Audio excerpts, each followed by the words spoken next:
நான் நிறைய விஷயங்களை இதை பற்றி பேசலாம். இருந்தாலும் அதிக கால தாமதம் இல்லாததுனால அதிக கால தாமதம் நானும் எடுத்துக்கொள்ளாம உங்களுக்கும் பசி வர்றதுக்கு முன்னால நான் விஷயத்தை முடிச்சாக வேண்டிய சூழ்நிலையில இருப்பேன். இன்னைக்கு அப்படித்தான் இருக்கு சூழ்நிலை. மானம் குளம் கல்வி வன்மை அறிவுடைமை தானம் தவமுயற்சி தாளாண்மை தேனின் கசிவந்த சொல்லியர் மேல் காமருடன் அனைத்தும் பத்தும் பசி வந்திட பறந்து போங்க அவை பாட்டு சொல்றாங்க. நான் பெரிய ஜமீன்தார் பரம்பரையில பிறந்தவன் அப்படிங்கிற மானம் கல்வி நான் PhD முடிச்சிருக்கிறேன். நான் இவ்வளவு அறிவார்ந்த சமூகத்தை சேர்ந்தவன் என்கிற கல்வி இப்படி ஒன்றொன்றாக பட்டியல் போட்டு அப்ப என்ன சொல்றா கடைசியில தேனின் கசிவந்த சொல்லியர் மேல் காமுங்கள். அம்மா சொல்லுவாங்க அவன் பொண்டாட்டி தாசன் அவன் பொண்டாட்டி சொன்னா அதுக்கு மேல பேச்சே இல்லை. அப்படி அன்புடைய மனைவியாக இருந்தாலும் கூட நமக்கு பசி வந்துருச்சுன்னு வச்சுங்க நீ எதா இருந்தாலும் அப்புறம் பேச முதல்ல வட்டல சோத்த போடுன்னு சொல்லு. இப்ப பாருங்க இங்க பூஜை நடந்துட்டு இருக்கு. இந்த இடத்துல சின்னதா அந்த அன்னதான பந்தல தக்காளி சாப்பாட்டோட மனம் இங்க வந்ததுன்னு வைங்க உடனே எல்லாரும் அங்க போய் மனசு மனம் மனம் எவ்வளவு நான் இப்ப கவனித்துக் கொண்டுதான் இருந்தேன். நாங்க எல்லாரும் இங்க ஹோமம் பண்ணி கொண்டிருந்தோம். மூர்த்தி ஹோமம் மாலாமந்திர ஹோமம் முதலான சிறப்பான ஹோமங்கள்லாம் நடந்து கொண்டிருந்தது. அந்த இடத்துல பார்த்த ஒரு அண்ணா வந்து அங்க வேட்டு வச்சார். வேட்டு வச்சோன்னா எல்லாரும் தலை அப்படியே திரும்பிடுச்சு. வேட்டைத்தான் பாக்குறாங்க. இங்க வரைக்கும் பூஜையில பங்கெடுக்க தவறு சொல்ல வரல. ஏன்னா நம்முடைய மனம் அலைபாயக்கூடியதுங்கிறத சொல்றதுக்காக இதெல்லாம் நான் சொல்றேன். இந்த பிரபஞ்சத்துக்கு சப்த பிரபஞ்சம்னு பேர். என்னன்னு கேட்டீங்கன்னா ஒரு ஒரு பொருள் இயங்கும் பொழுது அது தன்னிலையாக சப்தத்தை உண்டு பண்ணுங்கிறத அறிவியல். நீங்க வேணா பண்ணி பாருங்க. கை ரெண்டும் சும்மா இருந்ததுன்னா பிரச்சனை. ரெண்டு கையை தேய்க்கும் பொழுது ஒரு சப்தம் வரும். இன்னும் உன்னிப்பாக கவனிச்சீங்கன்னா கண்ணை மூடி கண்ணை திறக்கிறப்போ ஒரு சப்தம் வரும். மூச்சு விடும் பொழுது ஒரு சப்தம் வரும். வாயை திறக்கும் பொழுது ஒரு சப்தம் வரும். உணவு உண்ணும் பொழுது சப்தம் வரும். அப்போ ஒரு பொருள் இயங்குது அப்படின்னா அதுக்கு அதனாலே அந்த இயக்கத்தினாலே சப்தம் உண்டாகும் அப்படின்னு அறிவியல் சொல்லுது. இல்லைங்களா? கையை தேய்ச்சிங்கன்னா சத்தம் வருதா வராது? அப்போ இந்த பிரபஞ்சம் சதா இயங்கிக் கொண்டிருப்பதனாலே இந்த பிரபஞ்சத்துக்கும் சப்த பிரபஞ்சம்னு பேர். அப்ப நம்ம பெரியவர்கள் என்ன பண்ணினாங்க அப்படின்னு கேட்டீங்கன்னா அதிலே இருந்து வரக்கூடிய சப்தத்தை இங்க இருக்கக்கூடிய உயிர்களுக்கெல்லாம் ஆதரவாக செய்ய முடியுமா என்பதை சிந்தித்தார்கள். அப்ப அந்த சப்தத்தை எல்லாம் ஆழ்ந்த தியானத்திலே அவர்கள் வந்து அறிய பெற்றார்கள். அந்த தியானத்தை அறிய பெற்றதை எல்லாம் சொன்னார்கள். அதற்கு பேர் தான் வேதம் அப்படின்னு பேர். வேதம் எந்த மனிதனாலும் உண்டாக்கப்படவில்லை, எந்த கடவுளாலும் படைக்கப்படவில்லை. இந்த சப்த பிரபஞ்சத்திலே இருந்து இயல்பாக உண்டான ஓசை தான் வேதம். அது நன்றாக தெரிந்து கொள்ள வேண்டும். மனிதனாலே படைக்கப்பட்டது அல்லங்க, இயல்பாகவே இருப்பதை உணர்ந்து படைத்து உணர்ந்து அதை செய்து வைத்தான் மனிதன். அதைத்தான் ரிஷிகள் பேர். ஓரொரு மந்திரத்தை கண்டுபிடித்தவர்களுக்கு திருஷ்டான்னு பேர். மந்திர திருஷ்டான்னா ஏற்கனவே மந்திரம் இருந்தது, இவர் உருவாக்கல, இருந்ததை கண்டுபிடித்தார். இப்ப பாத்தீங்கன்னா இங்க இருக்கக்கூடிய புவியீர்ப்பு விசையை நியூட்டன் கண்டுபிடிச்சாருன்னா ஏற்கனவே புவியீர்ப்பு விசை இருந்தது, இருந்ததை கண்டுபிடித்தார், புரிந்து கொண்டார், தான் புரிந்ததை உலகத்துக்கு சொன்னார் அர்த்தம். எளிமையாக சொல்கிறேன்.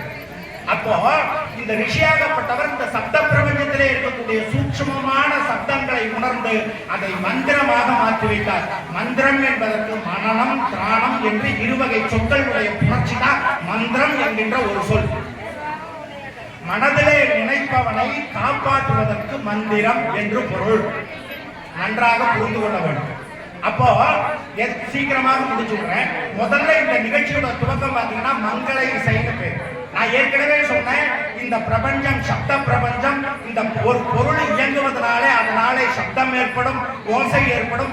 அந்த ஓசையிலே சிலது மனித குலத்துக்கு நன்மையான ஓசை, இங்க இருக்கக்கூடிய உயிர்களுக்கு நன்மையை ஏற்படுத்தக்கூடிய ஓசையும் உள்ளது, தீமையை ஏற்படுத்தக்கூடிய ஓசையும் உள்ளது. இப்போ மங்கள இசை ஏன் இதுக்கு மங்கள இசைன்னு பேர் கொடுத்தாங்க சிந்திக்கணும். இந்த வாக்கியத்தை வாசிக்கிறதுனால என்ன பண்ணணும் கேட்டீங்கன்னா மனம் அடங்கி ஒருநிலைப்படும். அதனாலதான் மங்களத்தை கொடுக்கக்கூடிய, யாருக்கு மங்களத்தை கொடுக்கக்கூடியது? வாசிப்பவனுக்கு மங்களத்தை கொடுக்கக்கூடியது, கேட்பவனுக்கு மங்களத்தை கொடுக்கக்கூடியது, இந்த பிரபஞ்சத்திற்கு நன்மையை கொடுக்கக்கூடியது. இப்படி 3 விஷயத்தை கொடுப்பதனாலேதான் அதுக்கு மங்களம்னு பேர். தனக்கு மட்டும் பண்றதுக்கு பேரு சுயநலம்னு பேர். தானும் சேர்ந்த சமூகத்துக்கு நன்மை செய்வதற்கு மங்களம்னு பேர். அப்போ இந்த அதனால மங்கள இசை முதல் நிகழ்ச்சியாக துவக்கப்பட்டது. இப்ப இதற்கு பதிலாக ஓரொரு பொருளினாலே ஓரொரு சப்தம் வரும். இதை முறையாக செய்து இந்த நாயனத்தா சரிகம பதனிசாங்கிற சுரங்களிலே மேன்மையான சுரம் கீழ்மையான சுரங்கிறத சரியாக அமைத்து பாடும் பொழுது அதனாலே மனிதன் கேட்டு அது கேட்பதனாலே அமைதியுறுகின்ற இசை வருது. அது சப்த பிரபஞ்சத்திலிருந்து வருது. இந்த மங்கள இசையை இதை மாற்றி வச்சுட்டு போர்ல எல்லாம் பாத்தீங்கன்னா அரசர்கள் பறையை உபயோகப்படுத்துவார்கள். அந்த பறையை இப்ப நம்மளே பாத்தீங்கன்னா மாரியம்மன் கோயில் தீர்த்தம் கொடுத்துட்டு என்ன பண்ணுவாங்க? பறை எடுக்கும். பறையை கொடுத்துட்டு நம்ம எல்லாம் என்ன பண்ணுவோம்? முன்னால ஆடுற ஆட்டம் ஒன்றும் சொல்ல முடியாது. ஏன்னு கேட்டீங்கன்னா அந்த இசை செவி வழியாக நுழைந்து மனதிற்குள்ளே இருக்கின்ற வஸ்துவை விசுப்பி விட்டு ஆட்டுவிக்கின்றது என்பதை புரிந்து கொள்ள வேண்டும்.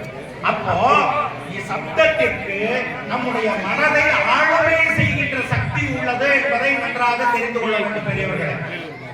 ஆகையினால இங்கே இருக்கக்கூடிய நிகழ்விலே மனது அமைதியாக இருக்க வேண்டும் என்பதற்காக மங்கள இசை இசைக்கப்பட்டது. ஆகையினால அது முதல் நிகழ்வு. ஒரு கும்பாபிஷேகத்துல எல்லா நல்ல நிகழ்வு, நம்ம வீட்டு கல்யாணம் பற வைக்க மாட்டோம், சரிதானுங்க? என்ன வைப்போம்? மேளம், மேளதாளம்.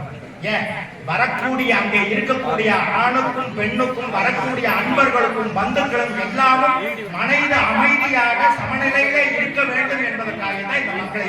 அதனால அனைவருக்கும் இப்போ பறைய கொண்டு பொழுது பாத்தீங்கன்னா ஒரு ஆக்ரோஷம், அது ஒரு சப்தம் தான். அதுவும் பிரபஞ்சத்திலே இருந்து வரக்கூடிய சப்தம் தான். அந்த பிரபஞ்சத்திலே இருக்கக்கூடிய சப்தத்தை ஒரு வகையாக உபயோகப்படுத்தும் பொழுது மனதுடைய உணர்ச்சிகளை உசுப்பு விடுகின்ற நிலையும் ஒரு வேறு விதமாக உபயோகப்படுத்தும் பொழுது மனதை அடங்கி ஒருநிலைப்படுத்துகின்ற சக்தியும் அந்த பிரபஞ்சத்திலே இருந்து இருக்கக்கூடிய அந்த சப்தத்திற்கு அந்த ஆற்றல் இருக்கின்றது என்பதை புரிந்து கொள்ள வேண்டும். ஆகையினால இந்தந்த விஷயத்துக்கு இன்னென்ன மாதிரி வாக்கியங்களை உபயோகப்படுத்த வேண்டும் நம்முடைய பெரியவர்கள் வகுத்து வைத்தார்கள். அதன்படியாக மங்கள இசை. அதற்கு அடுத்தபடியாக பார்த்தீங்கன்னாக்கா விநாயகர் வழிபாடு செய்யப்பட்ட இந்த கும்பாபிஷேக நிகழ்வில் மிகவும் சீக்கிரமாக முடிக்க வேண்டிய சூழ்நிலையில நான் இருக்கிறேன். என்னன்னு கேட்டீங்கன்னா அங்க பூர்ணாகிரி ஆக வேண்டியிருக்கு. அதுக்கப்புறம் நாளைக்கு காலையில 4வது கால பூஜையும் துவங்க வேண்டியிருக்கிறதுனால மிக எளிமையாக ஒரு அடிப்படையான விஷயங்களை சொல்லி நிறுத்தி கொண்டு பூர்ணாகிரியை செய்ய வேண்டும் நிலையில இருக்கின்றேன். ஆகையினால இதற்கெல்லாம் நீங்க அமைதியாக இருந்து ஒத்துழைக்க வேண்டும். எதற்காக இந்த சப்த பிரபஞ்சம் சொன்னாக்கா எல்லா ஜீவராசிகளும் தேவையான நேரத்தில் தான் சட்டத்தையே போடும். அது சிங்கமா இருந்தா கூட சிங்கத்தினுடைய கர்ஜனை, ஆணையினுடைய பிழிறல், நாயினுடைய குறைப்பு, இது எதுவும் தேவையில்லாத நேரத்திலே நிகழாது. ஆனா மனுஷனுக்கு இந்த வாயின்ற விஷயத்தை கொடுத்தவன் தேவையில்லாத நேரத்துல எல்லாம் தன்னுடைய வாயை உபயோகப்படுத்துறான். தூங்குற நேரம் தவிர எல்லா நேரத்திலையும் மனிதன் பேசுறான். சில பேர் தூங்குற நேரத்திலையும் பேசுறாங்க. அப்போ தன்னுடைய கட்டுப்பாட்டிலே தாம் இல்லாததுனால தன்னுடைய மனதை கட்டுப்பாட்டிலே வைக்க முடியாமல் போகின்றான். எவன் தன்னை தான் ஒருவன் கட்டுப்படுத்திக் கொள்ள முடியாதோ அவன் வேறு ஒரு சக்தியை வேறொரு மனிதனை கட்டுப்படுத்த முடியாது. இது இயற்கை விதித்த தத்துவம். அதனால நன்றாக புரிந்து கொள்ளுங்கள் நண்பர்களே. தானொருவன் எவன் கட்டுப்படுகின்றானோ அவனுக்கு தான் வேறொரு விஷயத்தை கட்டுப்படுத்தக்கூடிய திறன் வருகின்றது. சுவை, ஒளி, ஊறு, ஓசை, நாற்றம் எனும் 5 வகை தெரிவான் கட்டே உலகம்னு வள்ளுவர் பெருமான் சொல்கிறார். இந்த கண்ணு நல்லதையும் பார்க்குது, கெட்டதையும் பார்க்குது. ஆகையினால இது மாசடைகின்றது. இந்த மூக்கு நல்லதையும் நுகர்கின்றது, கெட்டதையும் நுகர்கின்றது. ஆகையினாலே மூக்கு மாசடைகின்றது. இந்த வாய் நல்லதையும் சுமக்கின்றது, கெட்டதையும் சுமக்கின்றது. நல்லதையும் பேசுகின்றது, கெட்டதையும் பேசுகின்றது. ஆகையினாலே அது அசுத்தப்படுகின்றது. இந்த செவி நல்லதையும் கேட்கின்றது, கெட்டதையும் கேட்கின்றது. ஆகையினாலே இந்த செவி அசுத்தப்படுகின்றது. இந்த 5 புலன்களினாலே மனது நல்லதையும் நினைக்கின்றது, கெட்டதையும் நினைக்கின்றது. ஆகையினாலே அது அசுத்தப்படுகின்றது. இப்படி அசுத்தமாக இருப்பதனாலே இறைவனிடத்திலே செல்வதற்கு ஏதுவான வழியை இந்த மனிதன் இழக்கின்றான். அப்போ இறைவனுக்கு விமலன்னு பேர். நம்மள பார்த்திருப்போம். நம்ம பெண்களுக்கு நிறைய பேருக்கு விமலா அப்படின்னு பேர் வச்சிருப்பாங்க. என்ன மலம் என்றால் அழுக்கு என்று பொருள். சிறிதளவும் உடலாலும் மனதாலும் எண்ணத்தாலும் செயலாலும் அழுக்கு இல்லாதவள் எவளோ அவளுக்கு விமலான் பேர். அப்ப இறைவனுடைய 1000 நாமங்களிலே ஒரு நாமம் விமலன் அப்படின்னு பேர். விமலன்னா அழுக்கு இல்லாதவள் என்று. அந்த அழுக்கு இல்லாதவன்கிட்ட யாரும் போக முடியுங்க? எவன் ஒருவன் அழுக்கு இல்லாதவனாக இருக்கின்றானோ அவன் தான் போக முடியும். இப்ப மஞ்ச வேட்டி கட்டி இருக்கிறீங்க, பார்க்காம உட்காந்துக்குவீங்க. இதே நல்ல வெள்ளை சட்டை வெள்ளை வேட்டி எல்லாம் போட்டீங்கன்னா இந்த சேர்ல உட்காருன்னா 4 தடவை தொடச்சுட்டு தானே உட்காருவீங்க. வேட்டி அழுக்காயிடும். அழுக்கான வேட்டியை துவைச்சுக்கலாம். அழுக்காகிற மனசுக்கு எந்த சோப்பு போடுறதுங்க? ஆன்மீகம் என்கின்ற சோப்பை போட்டுத்தான் இந்த மனதிலே இருக்கக்கூடிய அழுக்கை போக்க முடியும். அவன் தன்னுடைய சக்திக்கு இயன்றவாறு சில எல்லாம். இன்றைக்கு வீட்டிலே விளக்கு கொளுத்துகின்ற கலாச்சாரம் கூட குறைஞ்சு போச்சு. கோலம் அப்படின்னு அடையாளம் என்று பொருள். சரியான வார்த்தை தமிழ்ல கோலம்னு சொல்றோம்ல, அந்த கோலத்துக்கு என்ன அர்த்தம் அப்படின்னா அடையாளம் என்று பொருள். என்ன அடையாளம்? வீட்டு வாசலுக்கு முன்னாலே கோலம் போடுவதனாலே லட்சுமி நினைப்பாளாம். வெளியில இருக்கக்கூடிய மேலே பிரபஞ்சத்தில் இருக்கக்கூடிய தேவர்கள் எல்லாரும் நினைப்பாங்களாம், நான் இந்த வீட்டிலே வசிப்பதற்கு அடையாளமாக இந்த வீடு இருக்கின்றதுங்கிறதுக்கு அவங்களுக்கு அடையாளமா இந்த கோலம். இன்னைக்கு மாடர்ன் யுவதிகளுக்கு கோலம் போட தெரியாது. வேஸ்ட் ஆஃப் டைம் அப்படிங்கிறாங்க. வேட்டா அப்படின்னு சொல்றாங்க. நாங்க நிறைய அறிவு சார்ந்த விஷயத்தை போயிடுவோம். அறிவு சார்ந்த விஷயமும் அறிவும் ஒரு இடத்துல போய் முட்டி நிக்கீங்க. இப்போ அறிவியல்ல பாத்தீங்கன்னா ஒரு விஷயத்தை ப்ரூவ் பண்ணி வச்சிருப்பாங்க. அந்த விஷயம் தொடர்ந்து கடைபிடிக்கப்பட்டு கொண்டிருக்கும். அடுத்து வேறொருத்தர் வந்து பூமி உருண்டை, பூமி தட்டை இல்லைங்க உருண்டை அப்படின்னு சொன்னா தட்டைங்கிறத அந்த நிமிஷத்துல இருந்து தப்பா போயிடும். அறிவு ஒரு இடத்துல முட்டி நிற்கும். ஆன்மீகம் ஒரு இடத்திலேயும் முட்டி நிற்காது. ஆகையினாலே அறிவு ஆன்மீகத்துக்கு கட்டுப்பட்டது என்கிறதா இங்க ஆன்மீகவாதிகளுடைய நம்முடைய முன்னோர்களுடைய கூற்று. இப்படி சதா அலைந்து கொண்டிருக்கின்ற மனதை கட்டுப்படுத்த வைக்க நினைத்தார்கள். கட்டுப்படுத்துவதனாலே தான் கட்டுப்படுவது மட்டுமல்ல, தன்னாலே உலகத்தையும் கட்டுப்படுத்த முடியும் என்று நினைத்தார்கள். ஆகையினாலே அவர்கள் ஆன்மீகத்தை தங்களுடைய வாழ்வியல் மார்க்கமாக தேர்ந்தெடுத்தார்கள். இப்பெல்லாம் நம்ம என்ன நினைச்சிட்டு இருக்கோம்னா, குடும்பத்துல ஏதாவது ஒரு நல்லது கெட்டது கொள்ளாதுன்னா மட்டும்தான் கோயிலுக்கு போற விஷயமா. நாம் வீட்டிலாவது தினசரி நான் சொன்னேன், கோலம் போடுவது எப்படி ஒரு மறைகின்ற கலாச்சாரமாக இருக்கின்றதோ அதை போல வீட்டிலே விளக்கு வைப்பதும் ஒரு மறைகின்ற கலாச்சாரமாக இருக்கின்றது. சாணியை தடவுவாங்க வீட்டுக்கு கோலம் போடுறதுக்கு முன்னால. நிஜமாவே அது ஒரு ஆன்டி ஆக்சிடென்ட், ஆன்டி ரிப்பல்லண்ட், அதெல்லாம் இருக்கக்கூடிய கிருமிகளை கொல்லும் அப்படின்னு இப்ப அறிவியல் சொல்லுது. ஆகா நம்ம பெருமைப்பட்டது. இப்ப நம்ம சாணி போட்டா வடவடா நாங்க சாணி பவுடரை கலக்கி போடுறோம். அது கெமிக்கல், நிஜமாவே கெடுது. அப்ப நல்லது அறிவில்லாமல் நாம் செய்த நல்லது அறிவுடைய நம்மள் நமக்காக கெடுதல் பண்ணி கொள்ள வேண்டிய சூழ்நிலையை தான் இப்ப நாம் இருந்து கொண்டிருக்கிறோம். நம்மள மாதிரி இந்த பிரபஞ்சத்தை மாசுபடுத்துகின்ற ஒரு ஜீவன் உலகத்துல வேற எதுவுமே இல்லை. பிளாஸ்டிக் ஒரே ஒரு பிஸ்கட் பாக்கெட் சொந்தக்கார வீட்டுக்கு வாங்கிட்டு போறப்ப ஒரு பிளாஸ்டிக் கவர் 400 வருஷம் பிளாஸ்டிக் மக்கள் அதை கொண்டு போய் கொடுத்த உடனே அதை தூக்கி போடுறாங்க. சரியான இடத்துல நம்ம கொண்டு போய் கொடுக்குறோம்னா அது ஆகையினால பாத்தீங்கன்னா இந்த நன்மைகளை எல்லாம் சொல்லி கொடுக்கக்கூடியது ஆன்மீகம். முதல்ல பாத்தீங்கன்னா விநாயகர் வழிபாடு நடத்தப்பட்டது. விநாயகர் வி என்கின்ற பதத்திற்கு மேலான பொருள். நாயகன் என்றால் தலைவன் பொருள். தனக்கு மேலான நாயகன் யாரும் இல்லாதவன் விநாயகன். தனக்கு நிகரான தலைவன் எவனும் இல்லாதவன் விநாயகன். ஆகையினால இந்த கும்பாபிஷேகத்திலே ஓரொரு கால நிகழ்விலேயும் விநாயகனுடைய வழிபாடு தொடர்ந்து நடைபெற்றது. அது மட்டும் இல்ல, எந்த விதமான இடையூறும் இல்லாமல் இந்த கும்பாபிஷேகம் முற்றுற வேண்டும் என்கின்ற வேண்டுதலுடைய அடையாளமாக விநாயகர் பூஜை நடத்தப்படுகிறது. அதற்கு அடுத்தபடியாக பார்த்தீங்கன்னா புண்ணியாகம், புகாரம் பாப நாசம் சாது, யகாரம் தேக சுத்தினம், ஹகாரம் ஸ்தான சுத்தின் சாது, புண்ணியாகத்து விதியதேன சைவாகமும் செல்கிறது.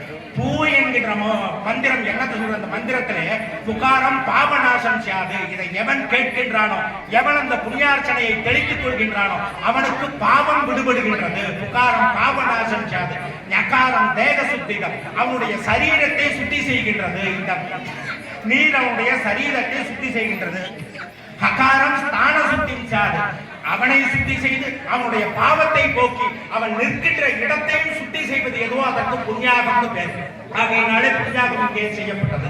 அதற்கு அடுத்தபடியாக ஆண் 5 என்று சொல்லப்படும் விதமாக பசுவிலே இருந்து கிடைக்கப்படுகின்ற கோமயம், கோஜலம், பால், தயிர், நெய் முதலான வஸ்துக்களில் இருந்து கோமயம் இந்த பஞ்சகவ்ய பூஜை 5 வஸ்துக்களான பூஜைகள் செய்யப்பட்டு அதுல பஞ்சகவ்ய சிவனை ஆபாகனம் செய்து அதனால இன்னைக்கு எல்லாம் பாத்தீங்கன்னா நம்முடைய நம்மாழ்வார் இயற்கை விஞ்ஞானி அவர் சொல்வார்கள், பஞ்சகவ்யாவை தெரிப்பதினாலே அந்த செடியிலே இருக்கின்ற நம்முடைய பயிரிலே இருக்கின்ற நுண்ணுயிர்கள், தேவையில்லாத நுண்ணுயிர்கள் எல்லாம் அழிக்கப்படுகின்றது அப்படின்னு நம்மாழ்வார் பாத்தீங்கன்னா இயற்கை விஞ்ஞானி பாத்தீங்கன்னா சொல்வார். பல்லாயிரம் ஆண்டுகளுக்கு முன்பாகவே நம்முடைய பெரியோர்கள் கடைபிடித்த விஷயம் நண்பர்களே. இதை நாம் விட்டு விட்டதுனாலே இந்த விளிம்பிலே நாம் நின்று கொண்டிருக்கின்றோம் என்பதை மறவார்கள். அப்ப ஆகையினாலே அடுத்தது பாத்தீங்கன்னா பஞ்சகவ்ய பூஜையாக நடத்தப்பட்டது. அதற்கு அடுத்தபடியாக பாத்தீங்கன்னா பூமி பூஜை. இந்த பூமி எல்லாருக்கும் வளத்தை கொடுக்க வேண்டும் என்பதற்காக பூமி பூஜை செய்யப்பட்டது. அதற்கு அதிபதியாக இருக்கக்கூடிய சந்திரனை இங்கே பூஜை செய்தார்கள், சூரியன் இங்கே பூஜை செய்தார்கள், 33 கோடி தேவர்கள் எல்லாத்தையும் இங்கே பூஜை பண்ணார்கள். நாம் எல்லாரும் கடன்பட்டு இருக்கின்றோம். ஒரு உயிராக பிறந்தால் கடன்பட்டு இருக்கின்றோம் என்பதை தெரிந்து கொள்ள வேண்டும், நன்றாக தெரிந்து கொள்ளணும். பாத்தீங்கன்னா இப்போ சாப்பிடுறோம், சாப்பிட்டோம்னா மறுநாள் காலையில கண்டிப்பா பல்லு தேய்ச்சே ஆகும். சரி, பல்லு தேய்க்கலைன்னு வைங்க, சரி பல்லு கூட தேய்க்கல, சில பேருக்கு ரொம்ப கஷ்டமா இருக்கு பல்லு தேய்க்கிறதுட்டா கூட அந்த சாப்பிட்டதனுடைய எச்சம் மறுநாள் உடம்புல இருந்து வெளியேறியே ஆக வேண்டும். அது கடன் ஆகையினாலதான் அதற்கு காலை கடன் பேர். தெரிந்து கொள்ள வேண்டும். சில விஷயங்கள் பெரியவங்க தெரிஞ்சுதான் வச்சிருக்காங்க. சாப்பிட்டா கடன், கடனை நீ கொடுத்தே தீரணும். சாப்பிடலன்னா கொடுக்க வேண்டாம். யார் சாப்பிடாம இருக்க முடியும்? அப்ப சாப்பிடவும் வேணும், கடனை கொடுக்கவும் வேண்டும். அப்போ அறிவோடு பிறந்த உயிர்களுக்கு, அந்த 6 அறிவோடு பிறந்த உயிர்களுக்கு 3 கடன்கள் விதிக்கப்படுகின்றன. தேவகடன், ரிஷிகடன், பிதிர்கடன் பேர். 3 கடன்கள். ரிஷிகடன் நம்முடைய பிறப்பிலே வந்த முன்னோர்களை நினைப்பதனாலேயும் அந்தணர்களாகிய எங்களுக்கு எங்களுடைய ரிஷிகள் வகுத்து கொடுத்த முறையிலே இந்த பிரபஞ்சத்தை காப்பாற்றும் பொருட்டாக, தான் சார்ந்திருக்கின்ற சமூகத்தை காப்பாற்றும் பொருட்டாக, இந்த ஊரை காப்பாற்றும் பொருட்டாக, இந்த இயற்கையை காப்பாற்றும் பொருட்டாக அதிலே இருந்து மந்திரங்களை எல்லாம் சொல்லிக் கொண்டிருப்பதனாலே ரிஷியினுடைய கடன் தீர்கின்றது. தெய்வத்தை வழிபாடு உங்களுக்கு என்னன்னு கேட்டீங்கன்னா, இந்த பிரபஞ்சத்தை காப்பதனாலே உங்களுடைய ரிஷி கடன் தீர்கின்றது. சத்திரியர்களாக இருக்கக்கூடிய உங்களுக்கு, அந்தணர்களாகிய நாங்கள் மந்திரத்தை சொல்வதனாலே ரிஷிகடன் தீர்கின்றது. சத்திரியர்களாகிய நீங்கள் வாழ்க்கை, அவருடைய பெரியவர்கள் என்ன வாழ்க்கை முறையிலே வகுத்து கொடுத்தார்களோ அந்த வழிமுறையை கடைபிடிப்பதன் மூலமாக நம்முடைய கடன் தீர்கின்றது. பித்திருக்கடன் சொல்லி நம்முடைய பெற்றோர்கள் நம்முடைய வளர்த்தாங்க. நம்மளை வளர்த்ததுக்கு எவ்வளவு கஷ்டப்பட்டிருப்பாங்கன்னு நினைச்சு பார்த்துருக்கோம். அவர்களுக்கு உணவில்லாத சூழ்நிலையை கூட அந்த சூழ்நிலையை சொன்னால் புரிந்து கொள்ளக்கூடிய அறிவில்லாத தன்மையிலே நாம் இருந்த பொழுது கூட தன்னுடைய உணவையும் சேர்த்து தன்னுடைய குழந்தை ஊட்டி வளர்த்திருக்கின்றார்கள். அவர்கள் இருந்ததுனாலே தான் நாம் வந்திருக்கிறோம். ஆகையினாலே நம்முடைய பெற்றோர்களுக்கு கடன் பட்டு இருக்கின்றோம். உயிரோடு இருக்கும் பொழுது அவர்களுக்கு உணவு கொடுத்து அந்த கடனை அடைக்க வேண்டும்.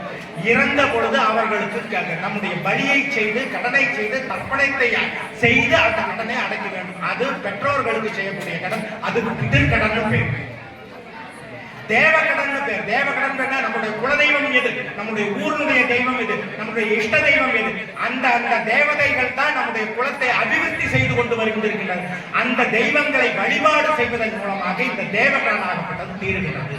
ஆகையினாலேதான் உங்களின் பொருட்டாக இன்றைக்கு காலையில சிவாச்சாரியார் எல்லாம் பாத்தீங்கன்னா உட்கார்ந்து அங்க ரூம் அங்க கோயிலுடைய மண்டபத்தில் உட்கார்ந்துட்டு அந்த முளப்பாடியில தண்ணியை விட்டாங்க.